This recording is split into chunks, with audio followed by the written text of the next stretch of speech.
খাদ্যতেলের মূল্য 25% বৃদ্ধি পাওয়ায় এক গৃহিণী তার তেলের খরচ কত শতাংশ কম করবে যাতে তার খরচ বৃদ্ধি না পায়। দেখো, এই টাইপের যখন কোশ্চেন থাকবে আগে একটু ডিটেলসে দেখে নাও। খাদ্যতেলের মূল্য 25% বেড়ে গেছে, মানে আগে যেটা দাম ছিল 100 টাকা সেটা বেড়ে হয়েছে 125 টাকা। এবারে বলছে কি না, কোনো গৃহিণীকে সে 100 টাকাই খরচা করতে চায়, তাহলে 100 টাকায় সে যা পরিমাণ পাচ্ছিল ওই পরিমাণ পাওয়ার জন্য তাকে এখন 125 টাকা খরচা করতে হচ্ছে। তার মানে 25 টাকা খরচ বেশি হচ্ছে ওই একই পরিমাণ তেল খরচ করার জন্য। তাহলে আমার যদি তেলের পরিমাণটা কম করে দিই তাহলে খরচটা সেম রাখতে পারি। তাহলে কতটা কম করব? আমাকে 25 টাকার তেল কম নিতে হবে, 125 থেকে 100 মানে 25 টাকার কম নিতে হবে। তার মানে এই 25 টাকার কম নেব। কতটা তেল জানার দরকার নেই আমার এখন। তাহলে 25 টাকার তেল কম নিচ্ছি। কার উপরে কম নিচ্ছি? নতুন যে দামটা হয়েছে তার উপরে কম নিচ্ছি। তাহলে 25/125 গুণিত 100, এত পার্সেন্ট আমাকে কম করতে হবে। তাহলে কি করলাম, যেটা বেড়েছে সেটা রইল উপরে, নিচে 100 প্লাস যেটা বেড়েছে। এটা যদি কম হতো, কম থেকে বেশি আসতে হতো, তখন 100 থেকে 25 বিয়োগ হতো। কিন্তু যেহেতু এখানে বৃদ্ধি পেয়েছে তাহলে 100 থেকে 25 বৃদ্ধি পাবে। তাহলে 100 প্লাস 25, 125 হয়ে যাবে নিচে, ইন্টু 100%। তাহলে আমরা ডাইরেক্ট অ্যান্সার পেয়ে যাব। কী করব না, 25 যত পার্সেন্ট বৃদ্ধি হয়েছে সেটা উপরে, যেহেতু বৃদ্ধি হয়েছে তাহলে নিচে হবে 100 প্লাস 25, 125 ইন্টু 100%। এটা কাটাকাটি করলে যেটা অ্যান্সার পাবো ওটাই, 25×5 5 20-তে। তাহলে 20% খরচ কম করতে হবে তাকে, তবে গিয়ে তার খরচটা একই থাকবে। মানে তেলটা তাকে কম ইউজ করতে হবে 20%, তবে গিয়ে সে খরচটা একই রাখতে পারবে। অপশান সি 20% অ্যান্সার হয়ে যাবে। নেক্সট দেখো কি বলেছে, কোনো বস্তুর কর 20% বৃদ্ধি হওয়ায় তার খরচ 20% কমিয়ে দেওয়া হয়েছে। এই বস্তুর মোট কর প্রাপ্তিতে কোনো তফাৎ হয়নি, 4% বৃদ্ধি হয়েছে, 4% কম হয়েছে, 5% কম হয়েছে, 5% বৃদ্ধি হয়েছে। এই টাইপের যখন কোয়েশ্চেন থাকবে এর জন্য একদম সহজ একটা সূত্র রয়েছে। কি দেখো, যেটা বেড়েছে পরে সেটাই কমিয়ে দেওয়া হয়েছে, আর ফার্স্ট অপশান দেওয়া আছে কোনো তফাৎ হয়নি। আমরা যদি ভাবি যে 20% বাড়িয়েছিল আবার 20% কমিয়ে দিল তাহলে তো কোনো তফাৎ হয়নি, তাহলে কিন্তু ভুল করব, এটা হবে না। এই ক্ষেত্রে সব সময় ক্ষতি হবে বা কম হবে বা লস হবে, ডিক্রিজ হবে, যাই থাকবে। যখনই কোনো কিছু X% বাড়িয়ে আবার X% কমিয়ে দেওয়া হয়, প্রথমে X% বাড়িয়ে দেওয়া হলো, তারপর X% কমিয়ে দেওয়া হলো, এই সব ক্ষেত্রে সব সময় লস হবে। কত লস হবে না, x²/100 এত পার্সেন্ট লস হবে। তাহলে এখানে x এর ভ্যালু কত দেওয়া আছে 20, তাহলে 20²/100 দ্যাট ইজ 20² কত 400/100, এত পার্সেন্ট, 0 0 কেটে দাও, 4%। সবসময় লস হবে, তাহলে 4% কম হয়েছে, অপশান সি হয়ে যাবে অ্যান্সার। নেক্সট দেখো কি বলেছে, অমনের খরচ বিমলের খরচ থেকে 30% বেশি এবং বিমলের খরচ রমনের থেকে 10% কম। যদি তিনজনের মোট খরচ 6447 টাকা হয় তাহলে অমনের খরচ কত? দেখো, অমনের খরচ আর বিমলের খরচ এদের যদি অনুপাত বের করি কত হবে, আমি ধরে নিচ্ছি বিমলের খরচ 100 টাকা, তাহলে অমনের খরচ কত হবে, এর থেকে 30% বেশি, মানে 100 30% মানে কত 30, তাহলে 100 প্লাস 30 দ্যাট ইজ 130 টাকা। তাহলে অমন আর বিমলের অনুপাত কত হয়ে যাবে, 130:100, 0 0 কেটে দিলে 13:10। এবারে বিমল আর রমন এদের কি বলেছে, বিমলের খরচ রমনের থেকে 10% কম, তাহলে রমণেরটা যদি আমি 100 টাকা ধরে নিই তাহলে বিমলের খরচ কত হবে এর থেকে 10% কম। তাহলে 100 10% মানে কত 10, তাহলে 100 থেকে 10 কম মানে 90। তাহলে বিমল আর রমেনের অনুপাত হয়ে যাচ্ছে 90:100। এখানেও 0 0 কেটে দিলে 9:10। এবারে আমার কাজ হচ্ছে অমন, বিমল আর রমন এই তিনজনের অনুপাত বের করা।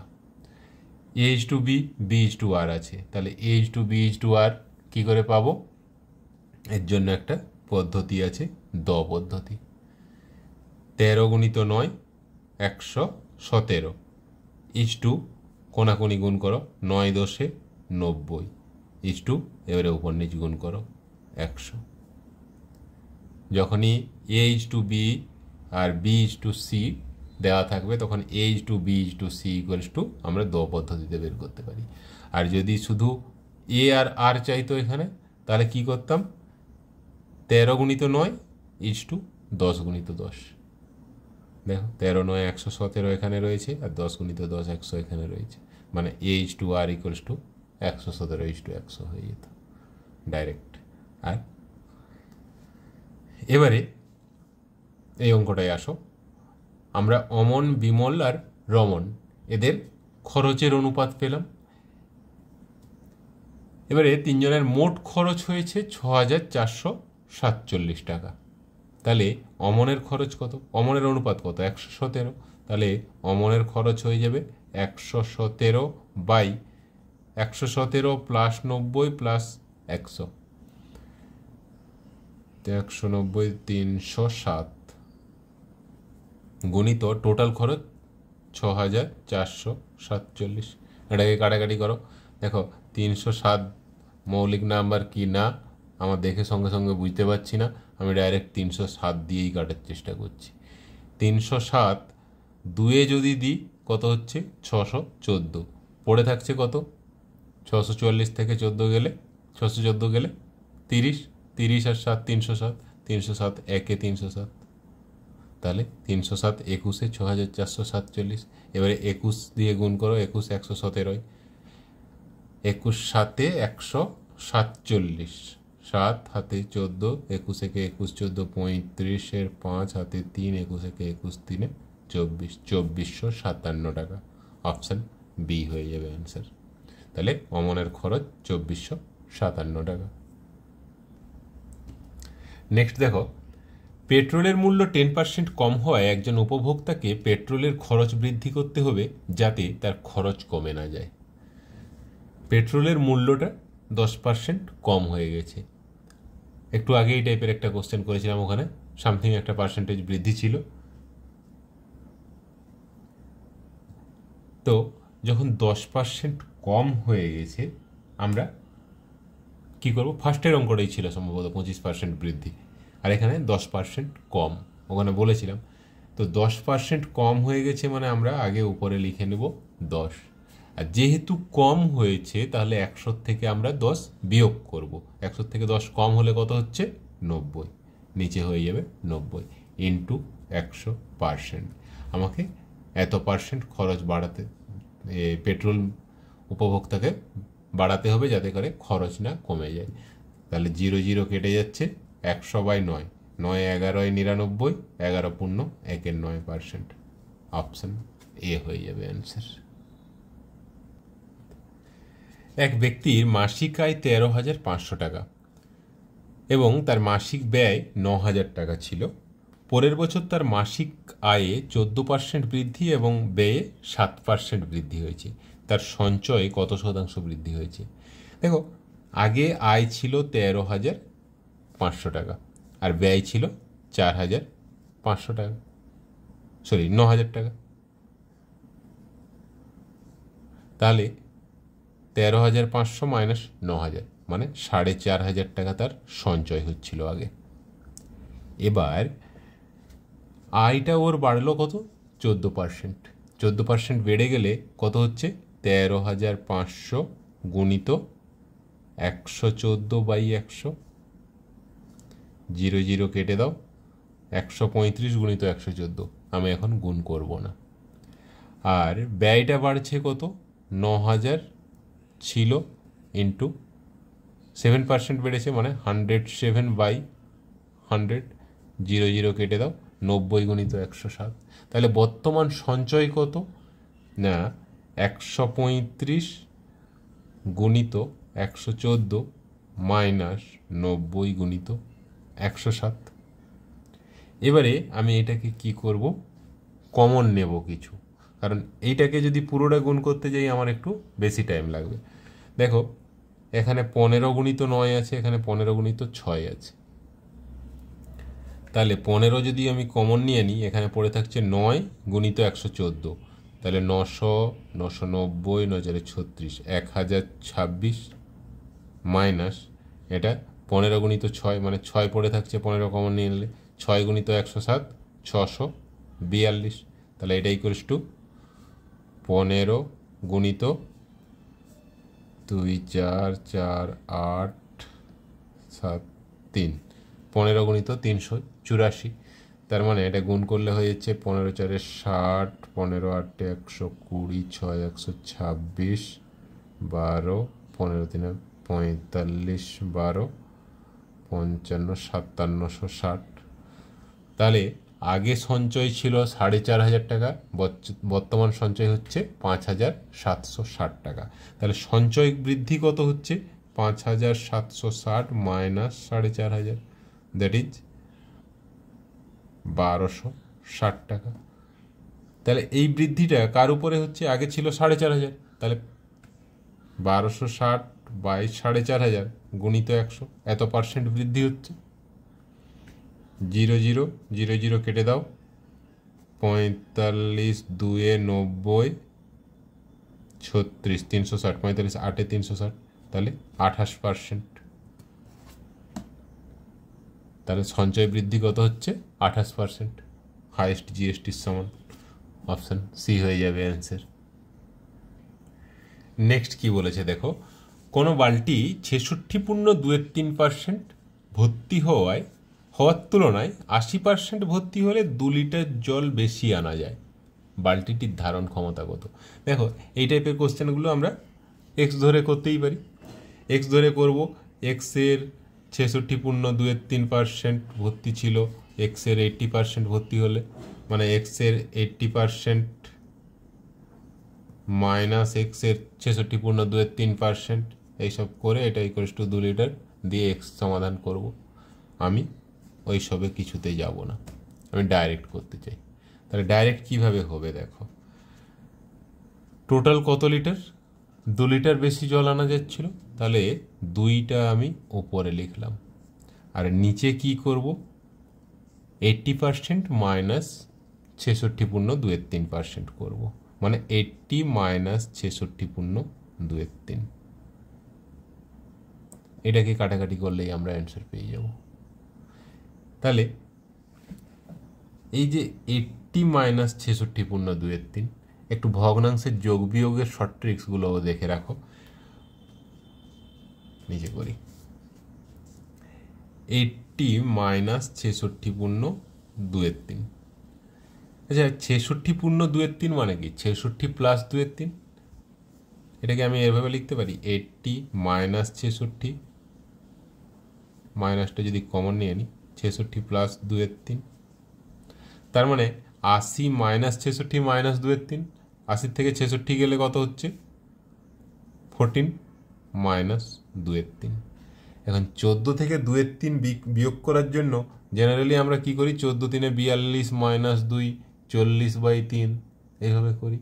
আমি ওভাবেও করব না, কীভাবে করব তাহলে, 14 থেকে 1 বিয়োগ করো, কত হচ্ছে 13, তার মানে আমি বলতে পারি এটা 13 প্লাস 1 মাইনাস 2/3।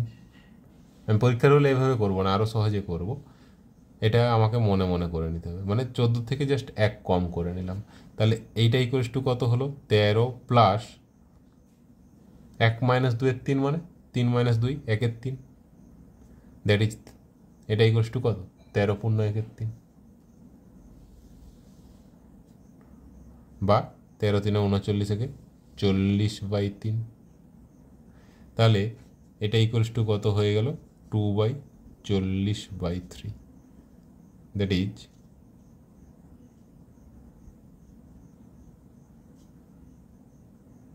আচ্ছা, এটা নিচে পার্সেন্টেজ রয়েছে না?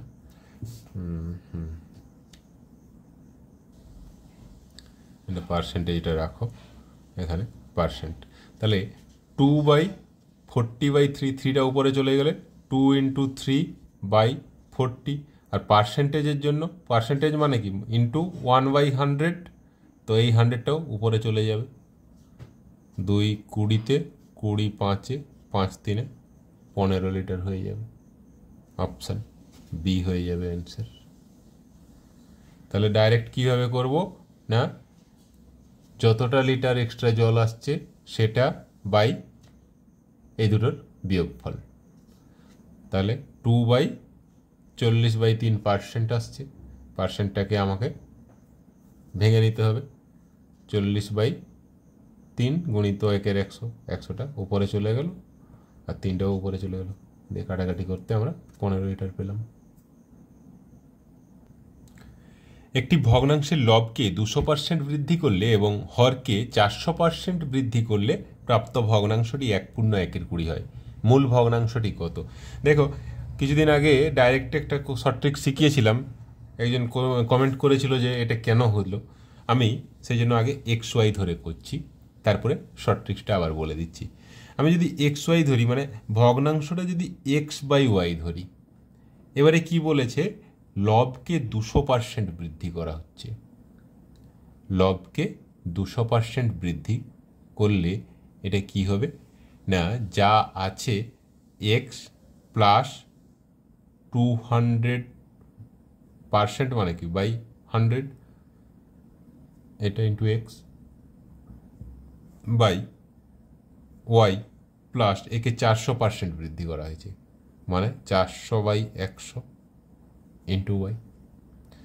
0 0 কেটে দিচ্ছি, 0 0 কেটে দিচ্ছি, that is x plus 2x মানে 3x, আর নিচে হয়ে যাচ্ছে y plus 4y, that is 5y। তাহলে এইটা ইকুয়ালস টু 1/1 মানে 3x/5y ইকুয়ালস টু কত পাচ্ছি, 1/1 মানে 21/20। তাহলে x/y ইকুয়ালস টু কত হয়ে যাচ্ছে, 21/20 গুণিত 3-এর 5টা এদিকে এলে উল্টে যাচ্ছে, 5-এর 3, 3 7-এ, 5 4-এ, দ্যাট ইজ 7-এর 4 মানে 1/3-এর 4। অপশান এ হয়ে যাবে অ্যান্সার। এবারে আমি এই জিনিসটাকেই ডাইরেক্ট করেছিলাম। কী রকম ডাইরেক্ট করেছিলাম না, এই যে 1/20 মানে 21/20 ইন্টু লবটা 200% বাড়ছে, মানে 100 থেকে 200 বেড়ে 300 হচ্ছে। তো লবটা যেটা বাড়ছে সেটাকে আমি হরের জায়গায় করেছিলাম, মানে নিচে করব। 100 প্লাস 200 300, সেটা নিচে লিখলাম। আর হরটা 400% বেড়েছে, মানে 100 প্লাস 400, দ্যাট ইজ 500। 0 0 কেটে দাও, 5-এর 3, দেখো এখানেও 21/20 সাথে 5-এর 3 গুণ করেছিলাম, আর এখানে আমি এটা ডাইরেক্ট পেয়ে গেলাম, এতটা আমাকে করতে হচ্ছে না। এবারে কাটাকাটি করে দাও, 5 4-এ, 3 7-এ, দ্যাট ইজ 7-এর 4 মানে 1/3-এর 4। আমরা আগেই অ্যান্সার পেয়েছি এখানে 1/3-এর 4। তাহলে কোনটা ইজি হচ্ছে? খুবই ইজি হয়ে যাচ্ছে। এটা একটু প্রিন্টটা ঠিকঠাক আসেনি, দেখো একই টাইপের কোশ্চেন ছিল। একটি ভগ্নাংশের লবকে 220% বৃদ্ধি করলে এবং হরকে 150% বৃদ্ধি করলে ভগ্নাংশটি 4/5 হয়। মূল ভগ্নাংশটি কত? তাহলে ভগ্নাংশটা 4/5 হচ্ছে। লবকে 220% বাড়ানো হয়েছে আর হরকে 150% বাড়ানো হয়েছে। তাহলে আর ডিটেলসে আসছি না, শর্ট ট্রিক্সটাই করে দিচ্ছি। দেখো 4/5 গুণিত লব বেড়েছে 220, মানে 100 থেকে 220 বাড়লে 320 হচ্ছে, নিচে লিখলাম 320 যেটা লব বেড়েছে। আর হরটা 150 বেড়েছে, মানে 100 থেকে 150 বেড়ে 250 উপরে লিখলাম। জাস্ট উল্টোটা লিখে কাটাকাটি করলেই অ্যান্সার পেয়ে যাব। দ্যাট ইজ 5-এর 8 অপশান এ হয়ে যাবে অ্যান্সার।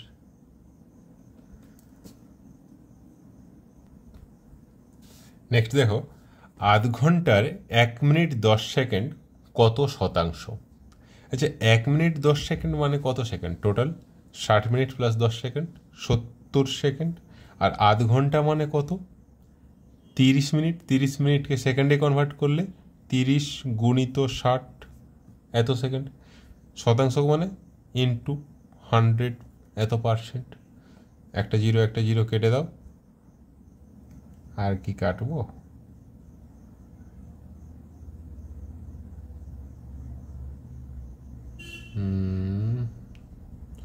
কেটে দিলেই সুবিধা হবে মনে হচ্ছে। হ্যাঁ, তাহলে 70/6×3 18।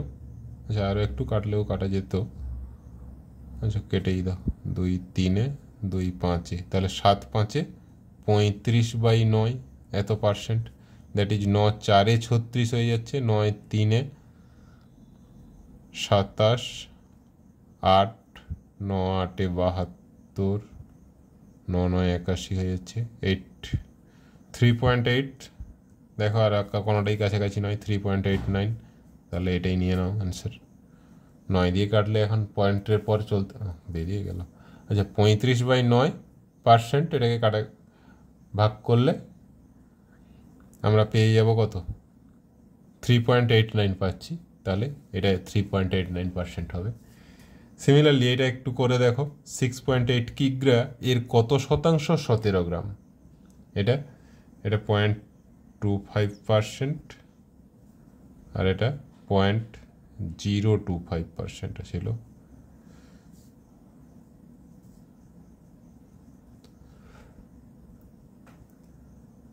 এটার অ্যান্সার কমেন্ট করে জানাবে কত অ্যান্সার আসছে। আজ এ পর্যন্তই থাক।